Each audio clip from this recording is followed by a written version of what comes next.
नमस्कार दोस्तों, आपके अपने चैनल पूजा वार्ष्णेय हिंदी कहानियों में आपका स्वागत है। आज की कहानी का शीर्षक है काल और राजा विक्रमादित्य की कहानी। मानव जीवन में समय, परिस्थिति और स्थान बड़ी भूमिका अदा करते हैं। कई बार जो कुछ भी घटित होता है उसी के अनुरूप परिस्थितियां बनती चली जाती हैं। कलयुग में एक ही चक्रवर्ती सम्राट हुए, राजा विक्रमादित्य, जिनके नाम से ही संपूर्ण भारतवर्ष में विक्रम संवत की शुरुआत हुई। विक्रमादित्य एक बहुत ही पराक्रमी, विद्वान, प्रजापालक तथा परोपकारी राजा थे। राजा विक्रमादित्य अपनी प्रजा को अपने पुत्र के समान प्यार करते थे तथा रात्रि के समय में वे रूप बदलकर प्रजा के हालात जानने के लिए तथा कुशलता जानने के लिए नगर का भ्रमण करते थे। एक बार राजा विक्रमादित्य रूप बदलकर देर रात्रि में नगर के भ्रमण के लिए निकले। भ्रमण करते करते अमृतवेला का समय हो गया।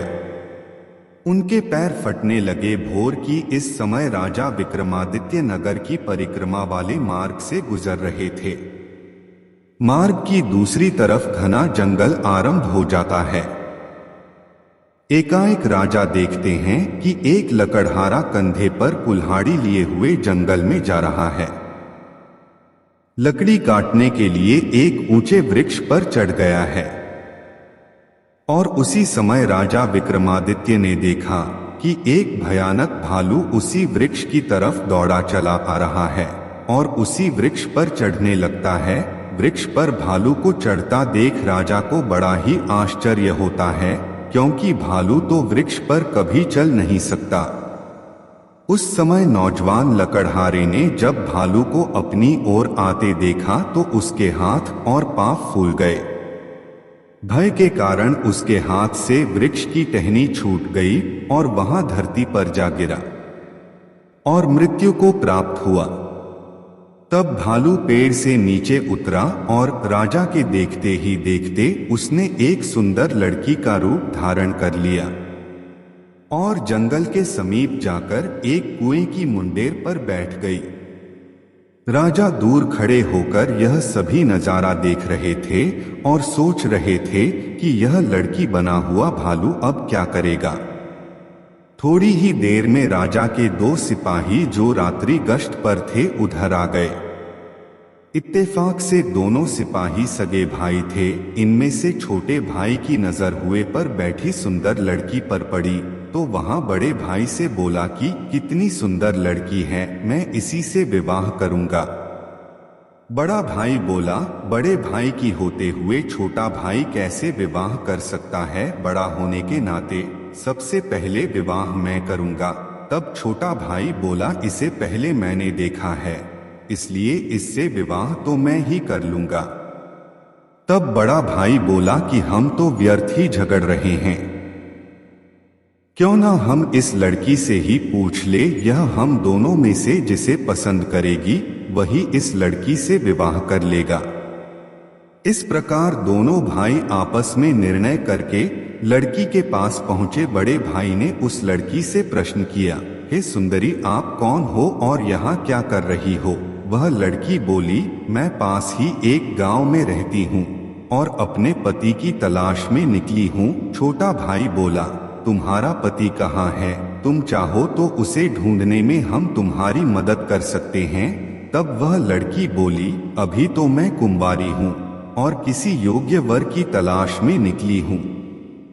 तब छोटा भाई बोला, हम दोनों भाई भी अभी कुंवारे हैं, यदि तुम चाहो तो हम में से किसी एक से विवाह कर सकती हो। लड़की बोली, मैं तुम दोनों में से एक से विवाह कर लूंगी, परंतु मेरी एक शर्त है। दोनों भाई बोले, क्या शर्त है तुम्हारी? लड़की बोली, तुम दोनों में से जो भी अधिक बहादुर होगा मैं उसी से विवाह करूंगी। इतना सुनते ही दोनों भाई स्वयं को एक दूसरे से श्रेष्ठ सिद्ध करने की इच्छा रखते हुए आपस में युद्ध लड़ने लगे। दोनों भाइयों ने अपनी अपनी तलवारें निकाली और एक दूसरे के पेट में आर पार कर दी और तड़प तड़प कर दोनों भाइयों की जान चली गई। तब वहां दोनों भाइयों पर जोर जोर से हंसी और उठकर एक दूसरी दिशा की तरफ चल पड़ी। विक्रमादित्य सोचने लगे कि यह लड़की एक छलावा है, अब क्या करेगी।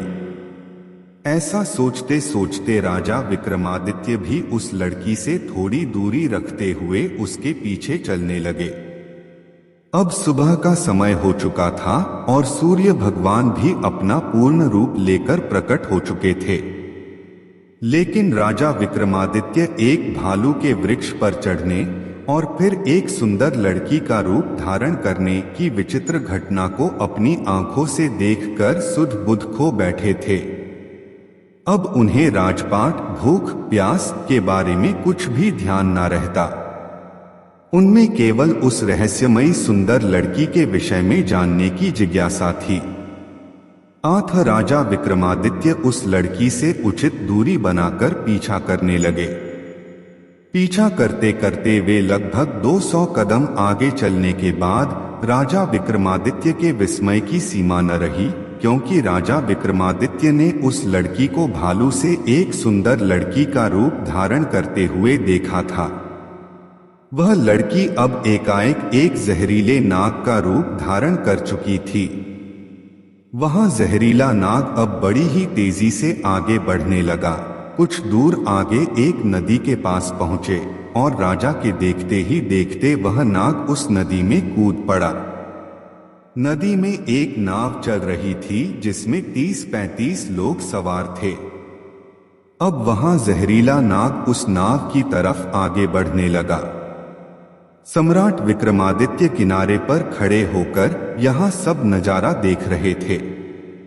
देखते ही देखते वहां जहरीला नाग उस नाव में कूद पड़ा। जैसे ही नाव में बैठे सभी लोगों ने उस नाग को देखा, नाव में भगदड़ मच गई और सभी लोग अपनी जान बचाने के लिए पानी में कूद पड़े। जो लोग तैरना जानते उन सभी लोगों ने तैरकर अपनी जान बचा ली और नदी के बाहर निकल गए। जो लोग तैरना नहीं जानते थे वे लोग पानी में डूब गए और मर गए। और वह सांप नदी से बाहर निकला और नदी के किनारे किनारे आगे बढ़ने लगा। सम्राट विक्रमादित्य भी उसके पीछे पीछे आगे बढ़ने लगे। कुछ दूर आगे जाने के बाद एक बार फिर से राजा विक्रमादित्य आश्चर्यचकित हो गए, क्योंकि उस नाग ने फिर से एक बार अपना रूप बदल लिया था। अब उस नाग ने एक ब्राह्मण का रूप धारण कर लिया था। राजा विक्रमादित्य ने सोचा कि इस रहस्यमयी प्राणी के विषय में जानकारी लेने का अब उचित अवसर है, क्योंकि अब यहाँ एक निर्बल वृद्ध ब्राह्मण के रूप में है। इसके बारे में सुगमता से पूछ सकता हूं। यह सोचकर राजा विक्रमादित्य उस ब्राह्मण की तरफ बढ़ने लगे। अब राजा विक्रमादित्य बड़े ही तेजी के साथ चलते चलते उस वृद्ध ब्राह्मण के पास पहुंच गए और उसे हाथ जोड़कर प्रणाम किया। वृद्ध ब्राह्मण ने भी हाथ उठाकर अभिवादन स्वीकार किया। राजा विक्रमादित्य ने उस वृद्ध ब्राह्मण से प्रश्न किया, आप कौन हैं? तो वह ब्राह्मण बोला, तुम्हें दिखाई नहीं देता, मैं ब्राह्मण हूँ। राजा बोला, आप असत्य बोल रहे हो, आप ब्राह्मण तो नहीं हो। वह बोला, तो तुम ही बता दो मैं कौन हूँ। राजा बोला, तुम वह नहीं हो जो नजर आ रहे हो। वह बोला, तुम्हें इससे क्या लेना देना, तुम अपने काम से काम रखो और अपना रास्ता नापो। राजा बोला, मैं सच्चाई जाने बिना आपका पीछा नहीं छोड़ूंगा, आपको सच्चाई बतानी ही पड़ेगी। वह बोला, मैंने तुम्हें बताया तो मैं एक ब्राह्मण हूँ। राजा बोला, आप मुझसे झूठ नहीं बोल सकते, मैं आपका तब से पीछा कर रहा हूँ जब से आप भालू बने हुए थे। उस समय आपने उस नौजवान लकड़हारे को मारा, फिर आपने एक सुंदर लड़की का रूप धारण किया और दोनों सिपाही जो सगे भाई थे उन्हें एक दूसरे के हाथ मरवा दिया। फिर आपने एक नाग का रूप धारण किया और नदी पार कर रहे नाव में बैठे यात्रियों को आपने नदी में कूदने पर विवश किया और उसे मारे गए। अब आपने एक वृद्ध ब्राह्मण का रूप धारण किया है, अब सीधी तरह से सच सच बता दो, आप कौन हो? वह बोला, यदि नहीं बताऊं तो। यह सुनकर राजा ने अपनी तलवार निकाल ली और बोले, तो फिर मरने के लिए तैयार हो जाओ। तुम जानते नहीं यह राजा विक्रमादित्य की नगरी है और मैं राजा का वफादार नौकर हूं।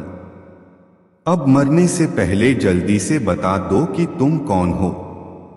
राजा विक्रमादित्य की यह धमकी सुनकर वह वृद्ध ब्राह्मण जोर जोर से खिलखिलाकर हंस पड़ा और बोला, मैं जानता हूं कि यह महाप्रतापी सम्राट विक्रमादित्य की राजधानी है और मैं यह भी जानता हूं कि तुम ही विश्व प्रसिद्ध सम्राट विक्रमादित्य हो।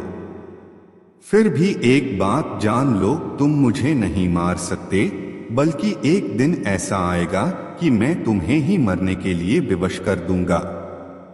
उसकी यह बात सुनकर राजा विक्रमादित्य सोचने लगे कि जिसने इस रूप में भी मुझे पहचान लिया वह कोई साधारण इंसान तो नहीं हो सकता।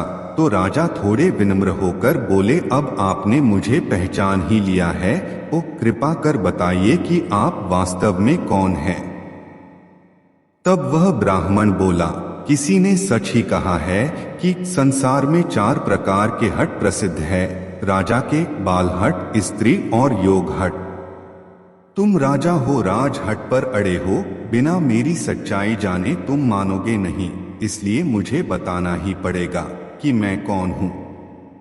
आठ राजन, अब ध्यान लगाकर सुनो कि मैं कौन हूं और तुम्हारी राजधानी में क्यों आया हूं। आप उस ब्राह्मण ने बताना शुरू किया है, हे राजन, मैं तुम्हें बताता हूं कि मैं कौन हूं। जो भी मैं बताऊंगा एक एक शब्द ध्यान लगाकर सुनना। मेरा नाम काल है। तुम जानते हो कि इस संसार में जितने भी प्राणी जन्म लेते हैं उनकी मृत्यु निश्चित है, इसलिए इस भूमि को मृत्यु लोक भी कहा जाता है। जब प्राणी माता के गर्भ में आता है, उसके संपूर्ण अंग बनने के बाद उसमें आत्मा प्रवेश करती है, अर्थात वह सजीव हो जाता है। उसी समय उसकी मृत्यु का समय, स्थान और परिस्थिति, मृत्यु किस प्रकार होगी, यह सभी बातें विधाता की तरफ से निश्चित कर दी जाती हैं। और राजन, तुम यह भी जानते हो कि सभी प्राणियों का मृत्यु का लेखा जोखा चित्रगुप्त के पास रहता है। जब किसी प्राणी की मृत्यु का समय आ जाता है तो वहां धर्मराज को सूचित करते हैं। अब सबकी मुक्ति अर्थात मृत्यु का समय, यह विभाग भगवान शिव के पास है। आठ धर्मराज उस प्राणी को मृत्यु प्रदान करने की आज्ञा भगवान शिव से मांगते हैं। जब भगवान शिव आज्ञा दे देते हैं तो धर्मराज मुझे अर्थात काल को आज्ञा देते हैं। तब मैं मृत्यु लोक अथवा पृथ्वी पर आता हूँ। मुझे यह पता होता है कि किस प्राणी की किस समय, किस स्थान पर और किस स्थिति में मृत्यु होगी। मैं उन प्राणी को निश्चित समय पर लेकर जाता हूँ अथवा पहुँचा देता हूँ जहाँ उसकी मृत्यु लिखी हुई है अथवा निश्चित है, और किस प्रकार से उसकी मृत्यु लिखी गई है। मैं उस स्थान पर वैसे ही परिस्थितियां अथवा हालात बना देता हूँ। उस लकड़हारे को मैंने नहीं मारा। राजा विक्रमादित्य बोले, तुम फिर झूठ बोल रहे हो। मैंने स्वयं अपनी आंखों से देखा है कि उस लकड़हारे की मृत्यु का कारण तुम ही थे। वृद्ध ब्राह्मण बोला, बेशक कारण मैं बना था, लेकिन सांसारिक लोग तो यही समझते हैं कि लकड़हारे की मृत्यु वृक्ष से गिरकर टहनी टूटने के कारण हुई है, और फिर मुझे तो मृत्यु देव धर्मराज के आदेश का पालन करना ही पड़ता है। उसकी मृत्यु वृक्ष से गिरने के कारण लिखी गई थी, इसलिए मैंने भालू बनकर वैसी ही परिस्थितियां व हालात पैदा कर दिए।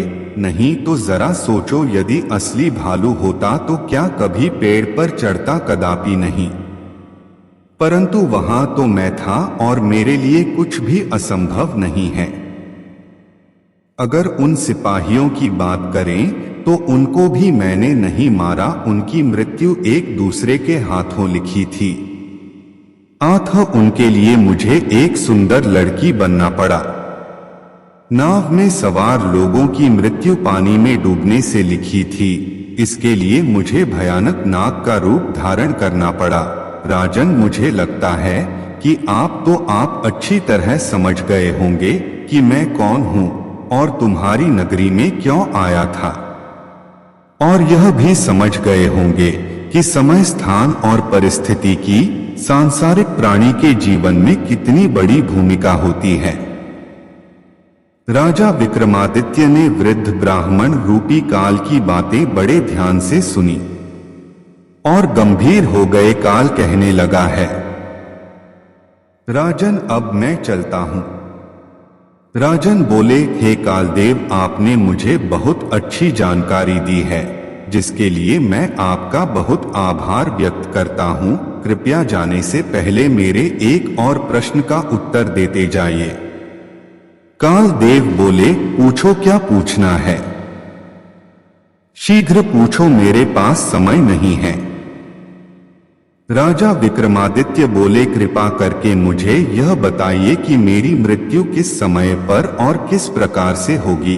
कालदेव बोले हैं, राजन, मैं यह तो बता सकता हूँ कि तुम्हारी मृत्यु कहाँ और किस प्रकार से होगी, परंतु यह नहीं बता सकता कि तुम्हारी मृत्यु कब होगी।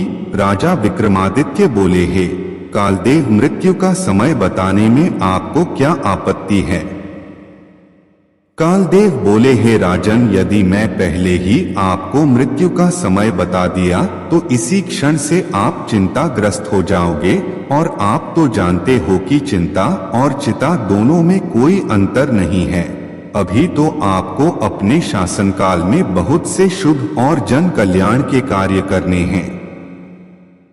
राजा विक्रमादित्य बोले, चलो समय ना कहीं, यह तो बता दो कि मेरी मृत्यु कहाँ और कैसे होगी। कालदेव बोले, सुनो राजन, तुम्हारी मृत्यु तुम्हारे ही महल में सीढ़ियों से पांव फिसलने से गिरने के कारण होगी।